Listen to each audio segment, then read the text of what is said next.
एक दिन महात्मा बुद्ध एक गांव में ठहरे हुए थे। वे प्रतिदिन वहां पर सत्संग करते थे।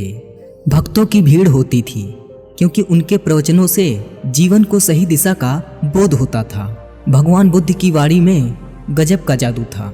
उनके शब्द श्रोता के दिल में उतर जाते थे। एक युवक प्रतिदिन बुद्ध का प्रवचन सुनता था। एक दिन जब प्रवचन समाप्त हो गया तो वह बुद्ध के पास गया और बोला, महाराज, मैं काफ़ी दिनों से आपके प्रवचन सुन रहा हूँ, किंतु यहाँ से जाने के बाद मैं अपने गृहस्थ जीवन में वैसा सदाचार नहीं कर पाता जैसा यहाँ से सुन कर जाता हूँ। इससे सत्संग के महत्व पर शंका भी होने लगती है। बताइए मैं क्या करूँ?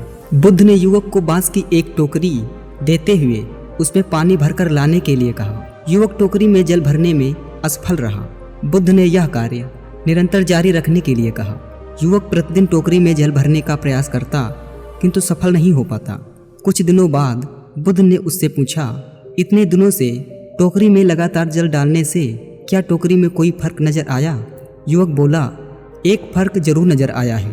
पहले टोकरी के साथ मिट्टी जमा होती थी, अब वह साफ दिखाई देती है, कोई गंदगी नहीं दिखाई देती है और इसके छेद पहले जितने बड़े नहीं रह गए, वे बहुत छोटे हो गए हैं। तब बुद्ध ने उसे समझाया, यदि इसी तरह उसे पानी में निरंतर डालते रहोगे तो कुछ ही दिनों में ये छेद फूलकर बंद हो जाएंगे और टोकरी में पानी भर पाओगे।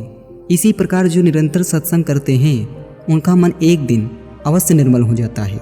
अवगुणों के छिद्र भरने लगते हैं और गुणों का जल भरने लगता है। युवक ने बुद्ध से अपनी समस्या का समाधान पा लिया। दोस्तों, निरंतर सत्संग से दुर्जन भी सज्जन हो जाते हैं, क्योंकि महापुरुषों की पवित्र वाणी उनके मानसिक विकारों को दूर कर उसमें सद्विचारों का आलोक प्रसारित कर देती है।